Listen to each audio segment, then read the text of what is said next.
Wahai para kaum muslimin, sadarilah bahwa cacian, kritikan di muka umum dan makian kita terhadap penguasa sungguh hanya akan memperburuk keadaan.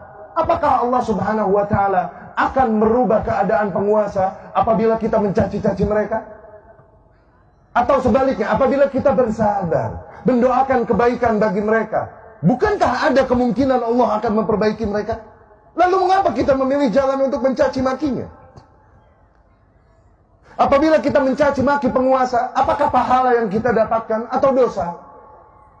Sebaliknya, apabila kita mendoakan kebaikan bagi penguasa, pahala yang kita dapatkan atau dosa?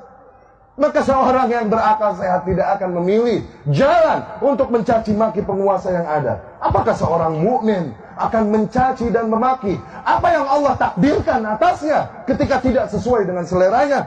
Maka ikhwani rahimakumullah, dengan ini, di hari kemenangan ini, di hari fitrah ini, kami tegaskan bahwa kami ahlu sunnah berlepas diri dari mereka yang turun ke jalan dan mencaci memaki para penguasa dengan menyerukan takbir.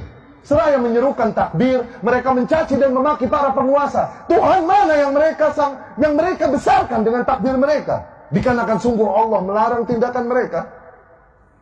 Kami berlepas diri dan mengingkari mereka yang turun ke jalan mengaku membela Al-Quran, namun dengan itu mereka menggunakan kata-kata kotor, menjijikkan, dilemparkannya kepada para penguasa. Al-Quran yang mana yang mereka maksud, mereka bela? Jelas larangan di dalam Al-Quran. Perintah Allah Subhanahu wa taala kepada Fir'aun, kepada Musa dan Harun alaihissalam, idhaba ila Fir'aun. Pergilah kalian berdua, hampiri Fir'aun, penguasa yang ada pada kalian. Hampiri. Wa qula lahu qawlan layyina. Katakanlah oleh kalian berdua kepada Fir'aun kata-kata yang lembut. La'allahu yatadzakkar aw yakhsha. Siapa tahu dengan itu dia menjadi insaf dan takut pada Allah. Apakah penguasa kita lebih buruk dari Fir'aun?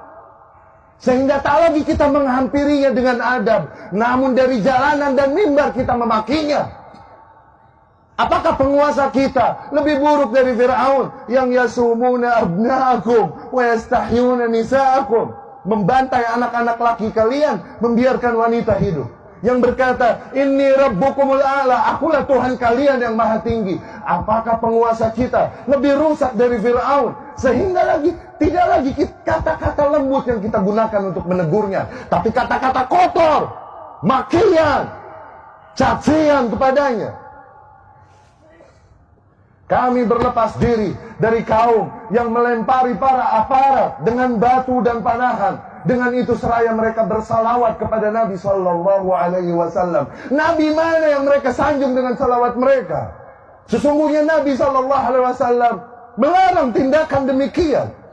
Nabi bersabda, "Man arada an yansaha lis-sultan," barang siapa yang hendak membawakan nasihatnya kepada penguasa, falyakhudh biyadihi, maka agar dia ambil tangannya, wa yakhlu bih, dan berdua-dua dengannya.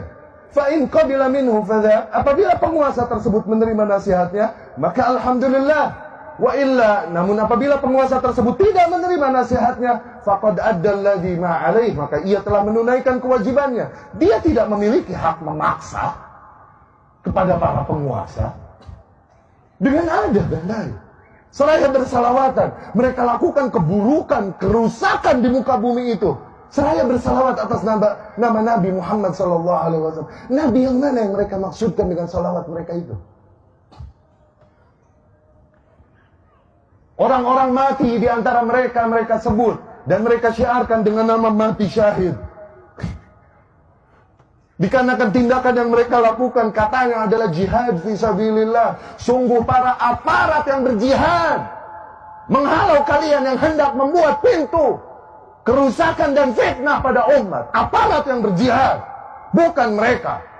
Adapun yang mati di antara mereka, sebagaimana Rasul katakan, man mata walaysa ala unuqihi bai'ah. Di sabda lain Rasul sallallahu alaihi wasallam bersabda, man kharaja min at-ta'ah, barang siapa yang membangkang kepada penguasa, kalaupun hanya sejengkal, summa mat, kemudian dia mati dalam keadaan itu, mata mitah jahiliyah, dia mati dalam keadaan bangkai jahiliyah. Syahid apa yang mereka maksudkan? Nabi mana yang mereka jadikan tuntunan untuk tindakan mereka? Di mana mereka dari anjuran Allah dan Rasulnya ini sallallahu alaihi wasallam? Ikhwati rahimakumullah, demi Allah banyak nilai yang ingin kami sampaikan. Namun dikarenakan terbatasnya waktu, kondisi, maka kami cukupkan sekian. Terakhir kami pesankan sebuah pertanyaan. Tanyakan ini pada diri kalian masing-masing. Tanyakan ini pada lubuk hati kalian yang paling dalam dan nurani kalian. Apakah kebencianmu, kekecewaanmu kepada para penguasa yang ada padamu adalah alasan yang cukup bagimu untuk merusak keamanan dan menghancurkan persatuan negeri ini?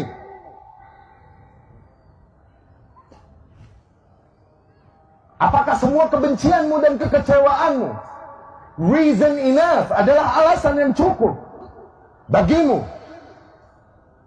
untuk ikut memberikan sumbangsih dalam tindakan-tindakan yang mengacaukan persatuan negara, mengancam keamanan negara, membuka pintu fitnah, penjarahan, dan lain-lain? Demi Allah, mereka yang bergerak dengan nama Islam sama sekali tidak mewakili ajaran Islam yang mulia ini. Apabila ada agama di muka bumi yang mengajarkan menyembah batu, menyembah ular, maka tak pantas mereka mengajarkan tindakan barbar demikian. Apalah lagi agama Islam yang mengajarkan untuk mengesahkan Allah Subhanahu wa taala tauhid, mengajarkan kita untuk mengikuti contoh semulia-mulianya Nabi, semulia-mulianya manusia, Nabi Muhammad sallallahu alaihi wasallam. Fa inna lil haqqi mararah na'lamuha. Sesungguhnya pada hak terdapat rasa pahit dan konsekuensi yang pahit yang kami ketahui. Namun hak tetaplah hak yang harus disampaikan. Sebagaimana Rasul sallallahu alaihi wasallam katakan, "Qulil haqqa walau kan murran." Katakanlah yang hak, kalaupun hal tersebut pahit. Pahit dikarenakan bertentangan dengan selera umumnya manusia. Pahit dikarenakan resiko yang pahit bagi orang-orang yang menyampaikannya. Tapi itu hak yang harus disampaikan. Dengan itu kami memohon pertolongan kepada Allah Subhanahu wa taala untuk menyampaikan kebenaran ini. Semoga dengan itu kami termasuk ke dalam taifah mansurah yang disabdakan oleh Rasulullah sallallahu alaihi wasallam, la tazalu taifatun min ummati 'alal haqqi zahirin. Akan senantiasa ada satu kelompok di antara umatku yang senantiasa mereka menegaskan yang hak, la yadhurruhum man khadalahum wala man khalafahum. Mereka tak gentar menghadapi orang-orang yang mengkhianati mereka dari golongan kaum muslimin. Dan juga tak gentar menghadapi orang-orang yang menentang mereka dari golongan kafir. Bismillahirrahmanirrahim.